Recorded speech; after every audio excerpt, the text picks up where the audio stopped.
once again, back once again, back once again, back once again, back once again with a beat. Let the bass kick. Solomon is probably one of the best examples of someone needing to take his own advice. Yes, he was human, but he was wise. Wise in a way that we can be also. God freely provides us the wisdom we need to properly handle life, lead, and impact others. Welcome to the Wisdom in All Things podcast.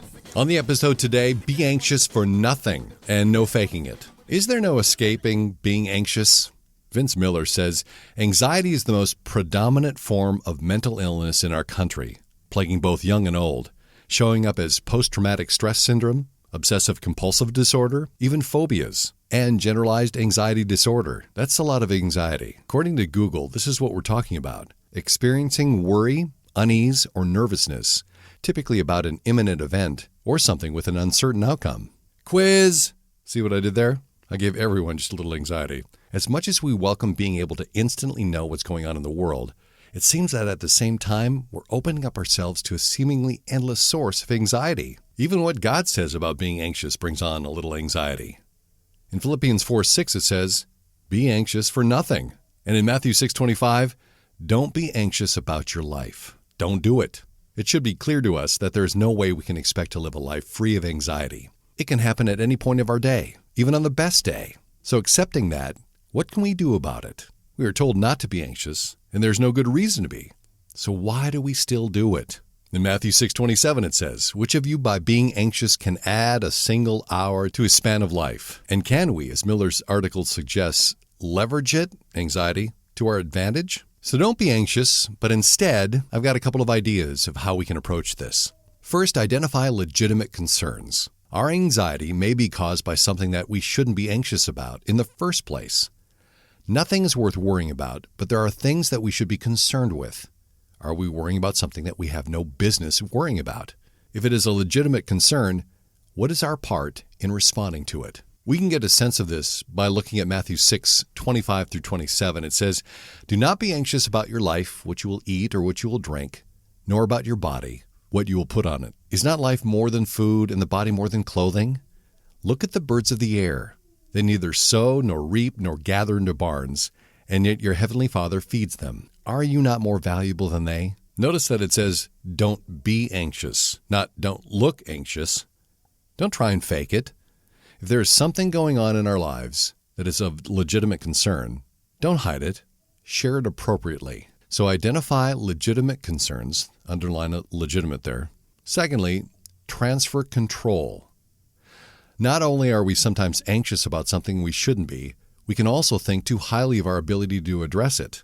We may have a grip on something or be gripped by it and need to hand it off to the one who can handle it and loves us more than we can ever love ourselves. That is God.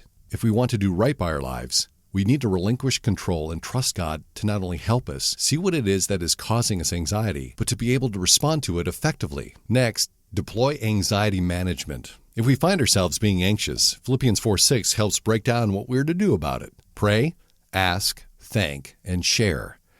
Are we being prayerful, asking sincerely, with thanksgiving, and making our requests known to God? Or are we just keeping it to ourselves? Next, we want to leverage it to our advantage. Miller describes anxiety as an opportunity for Jesus to teach us how to direct our minds and hearts in order to please God. Here are 3 ways that he sees anxiety being leveraged to our advantage. First, we shift our focus. Jesus shifts our focus to the more in life what our hearts crave. There's a different kind of life we can experience in fellowship with our Creator that is supernatural. That's where our life becomes more than just food and clothing. We evaluate how we relate to God. What does our anxiety say about God and how we are relating to Him? The hard truth, he says, is that when we are anxious, we demonstrate lack of faith. We don't trust God and instead take control, somehow believing that we can do a better job taking care of ourselves than God. It's as if we say to the Creator of the universe, I don't need you because I have this figured out. Then our hearts and minds circle and spin like a hamster on a treadmill. Thirdly, he says we transfer trust and concern.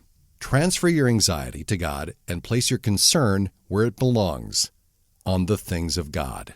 That is, we look away from our anxiety and look at things that need to be done, that need to be focused, that need our attention, because it's what God has called us to. Our brave new world has afforded us ample opportunities to be anxious. we had better know how to respond. Start by separating legitimate concerns from things that are out of our control, and then manage the anxiety, Philippians 4:6, through being able to leverage it to our advantage, directing our minds and hearts in a way that pleases God.